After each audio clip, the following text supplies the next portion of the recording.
Do you need ND filters for your drone?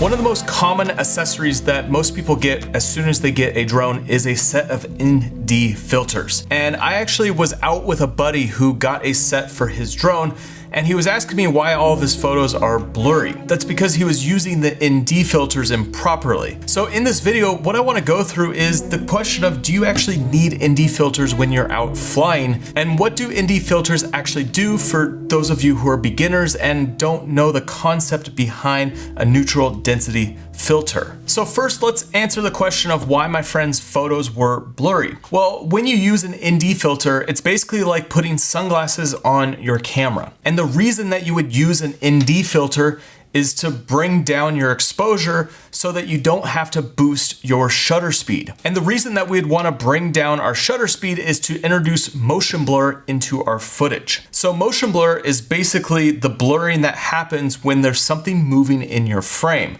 So if you're shooting video and you have a subject moving across your screen, well, if you have a low shutter speed, then that subject will have some blur on it. It's not going to be super crisp and clear. And the same thing happens if you're flying through a scene and you have a low shutter speed, you'll see this blur on the landscape that you're flying through. And the reason that you'd want to have this blur in your footage is so that you can get more professional looking footage. Movies, cinema are typically shot with the 180-degree shutter rule, which is basically double that of your frame rate. At its base level, when you're shooting video with your drone, motion blur is basically just to make your video look more filmic, more professional. But beyond this blur, there really is no reason to use ND filters. It's not gonna make your colors pop more, and it's not gonna make your image look better. So the problem that comes up when you're not using an ND filter is that every frame is gonna be crystal clear because you're gonna have to boost your shutter speed to be able to properly expose the scene. On most drones, you're not gonna have access to an aperture to be able to close down. Only a few drones have this ability. So you have a fixed aperture and your ISO only goes so low. So the only aspect that you have to be able to bring down your exposure is your shutter speed. And when you crank up your shutter speed, basically every frame is a still image with zero blur. And so when you put those together, theoretically, it's gonna make everything feel a lot more jittery. But the issue is when you're flying a drone, you're way up in the sky. And even if you are closer, you're not way up in the sky, you are still in the sky and you're a distance away. So that stuttering that happens with high shutter speeds isn't as noticeable. So let's look at a few comparisons side by side to see if you notice any difference between ND filter or no ND filter. And I want to go through a few different scenarios that you might come across when you're flying your drone. This first shot is just a high in the sky pan. So the drone is way up in the sky and I'm just panning from left to right.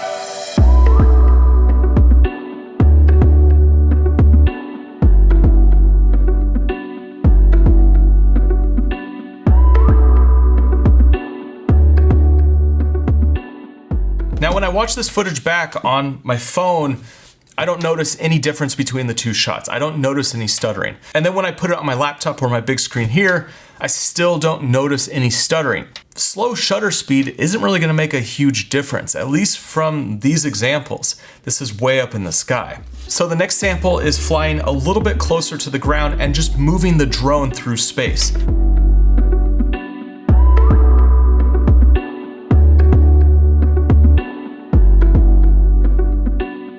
Between these two, when I'm looking at this sample, I still don't notice any motion blur on the version with the ND filter. And even when you pause the frame and you're looking at the trees on the left and the right, there's not a whole lot of motion blur, even though we're moving past the tree and we're shooting at a shutter speed that's double that of our frame rate. So we should be seeing more motion blur. But at this distance and at this speed, we're still not really seeing much of a difference. Now, my third sample is tracking an object through a scene. And again, we're gonna stay a little bit further away just to see if we're gonna notice any motion blur happen on either frame.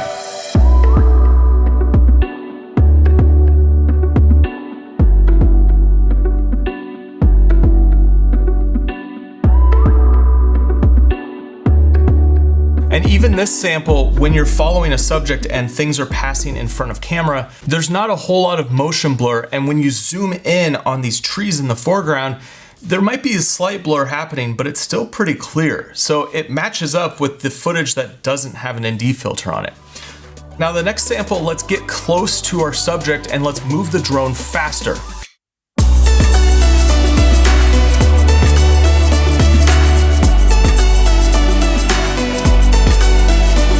There is a clear difference.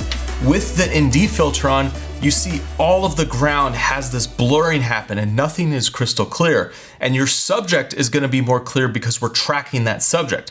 Now, in comparison, without the ND filter, everything is razor sharp. You can freeze any one of these frames and you have a still image that has no motion blur. And so when you play these back side by side, you'll see that, yeah, definitely with the motion blur, there is a difference. And this is where I want to hear from you. Let me know down in the comments if you see a difference between the ND filter and the non-ND filter.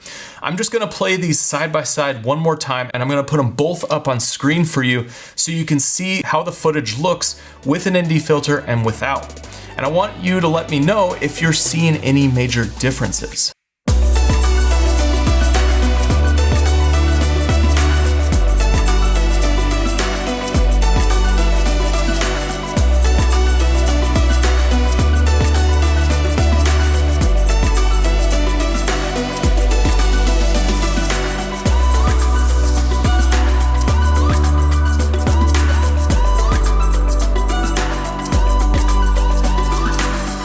So when I'm watching this footage back, especially on a phone, I really don't see a whole lot of a difference. When I blow it up on the big screen, I definitely can tell, ND filter versus non-ND filter, but it's still a small difference. And the only time that's really noticeable is when you're fast and close on a subject.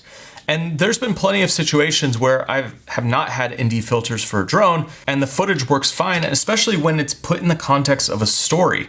Yes, the footage that has an ND filter will have more of that filmic look and be a little bit more professional, but it's not necessary. And so it's something to think about when you're out flying if you always need to put on your ND filter. And I find that if I'm doing a lot of switching back and forth between photos and videos, I'd rather not use my ND filter just because I want to be able to get clean images without motion blur. But if I'm not shooting photos or I'm working with a client, then I'm definitely going to be using ND filters because it does make a difference, especially when you get close in on your subject. Having motion blur in your shot for shooting video isn't a necessity. And if it's something that you're struggling with or something that you're not super comfortable with, then don't worry about using ND filters right away. If you want to get more of a filmic style or you want to get that kind of movie look, then yeah, eventually you're going to want to learn how to use ND filters so that you can get the proper looking motion blur in your shot. Now, if you want to see another video where I dive deeper into shutter speeds and everything about getting motion blur in your footage, then I highly suggest you check out this video right here, and I'll see you over there.